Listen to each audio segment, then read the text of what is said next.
Hi everybody, Russ of the West Ham Network. I'm back. Happy New Year, Merry Christmas, all that jazz. Hope you're safe and well. If you're new around here, give it a like, give it a comment, give it a share, give it a bloody good subscribe. You can see a little tan on the old bald head, but lovely, lovely. Thanks for asking. Lovely time had in Orlando. Thank you for the last 2.5 weeks. It's been very nice indeed. It was a bit cold over Christmas. We had that sort of what do they call it, the Arctic bomb or whatever they called it over in the States, and I think Christmas Day was like 10 degrees, which is like fine here. It's like quite balmy for this time of year in the UK. But it was like the big freeze. It was like the ice age over there. You had people in scarves and 4 coats shivering. Man up.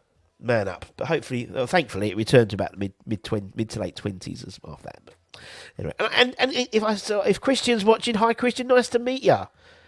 Met Christian, a fellow West Ham fan, at the hotel as well, at the resort. So yeah, he did shout across from the table tennis, Russ, and my wife was like, "How the do you know?" I don't know, but we're massive everywhere we go, and obviously 2-2 draw with Leeds last night. We did our lunchtime show where we did the player ratings. Has the rot stopped? Question mark was the title of the show. So check it out and disagree with all my ratings because you always do. But anyway, we've got Hammers headlines today. 3 transfer stories. Before we get some transfer stories going again, because we are in the transfer window, really, aren't we? Happy transfer window to everyone. Let's start with Danny Ings. I think one of the takeaways, and we do a 5 things we've learned from the previous game. One of the things I think we learned from the Leeds game was, I don't think Antonio's got it anymore now. You know, he just doesn't seem to be the beast that he was 18 months ago. You know, he's early 30s now, so we're obviously, I think there's definitely a need for a second striker. And there's a couple that have been linked with today. One of them is Danny Ings, and apparently, according to the Mail, which was today, Villa apparently will allow Danny Ings to leave the club in January on a permanent deal. They rejected a loan offer from Everton yesterday. He scored 6 goals in 8 starts for Villa this season, and he has a good goal scoring record when he's fit. 46 goals in 100 games for Southampton, 43 goals in 130 games for Burnley.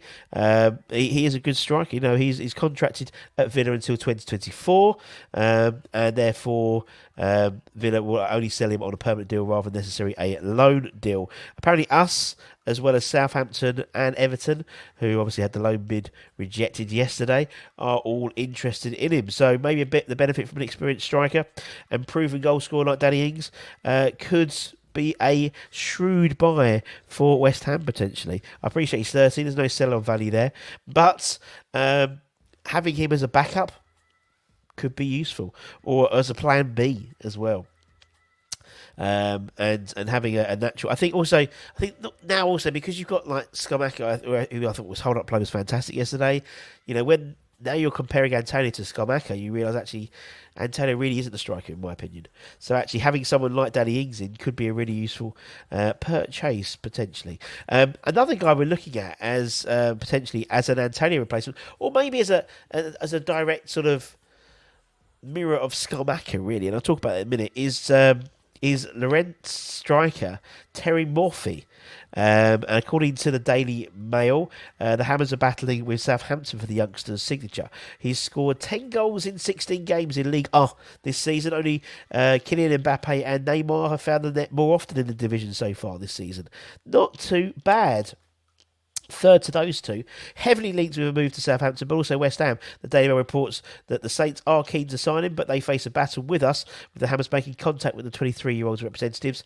It is unclear at the moment whether the Hammers are planning to make a bid for him or not. We've contacted his representatives at the moment, but whether their full bid has been made or will be made is to be believed is unclear. We obviously know that Ligue 1 is a fishing pond for us at the moment. With the likes of Navaged and Baqueta as well as Areola in the summer. So it makes sense. We are looking at Ligue 1. So as I said, he is He's an international. He's Nigerian international. Yep. He's amazing. Apparently, there we go. Brilliant. He's scored 32 goals in 85 games for Lorente in his career. Interestingly, according to FB Ref, it lists Gianluca Scamacca as one of the players who he is similar to. So by bringing him in, we wouldn't necessarily force a change in style because it's almost like when he's tired or we need a replacement, he can come on and vice versa. There's no... Is that a good thing or a bad thing? It could be a good thing because there's no need to change our style. But the bad thing is the plan B type issue. So keep an eye on that. Another French player, a French-based player we've been linked with, is the right back from Metz, FC Metz. According to Foot Mercato, we're eyeing a move to sign Kofi Koroa. That'll do, from FC Metz, who are currently in Ligue 2. The two clubs have done business before. Obviously, most recently, Diafra signing for West Ham from Metz. Previously, right back Sebastian Schemmel. We signed him in the late 90s, early 2000s. We'll get Seb back on the channel soon. Actually, he's looking forward to come back on.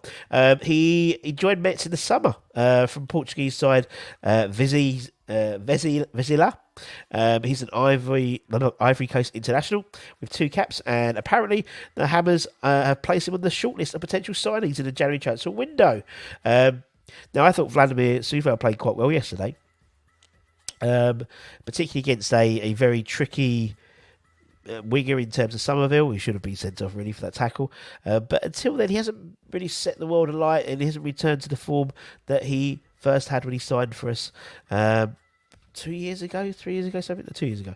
And so obviously right back is an issue, I think. We obviously putting Tilo Kira in there, obviously got Ben Johnson, but no one's really sort of cemented their place in that right back position. And maybe Kofi could be a potential to come in. We obviously have seen that maybe Vladimir could be leaving in the January transfer window as well, so we need to source a replacement if he does. Moisey has consistently said that the club will have to go into the market if a player leaves, so it remains to be seen if a move to fullback from the second tier of French football would be something that we look at. But again, it's that sort of fishing pond in terms of what we're looking for in terms of Ligue 1. So we'll keep an eye on that. And that's it, my friends. Thank you very, very much for your time as always. I've got a bit of a cold. I do apologise. But I'm back. If you're happy with that, great. If you're not, I do apologise.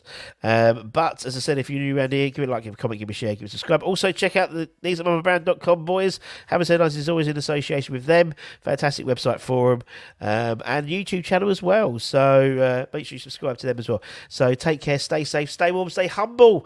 Keep the faith, my friends. And we'll see you guys very, very soon. Ta-ta for now. Bye-bye.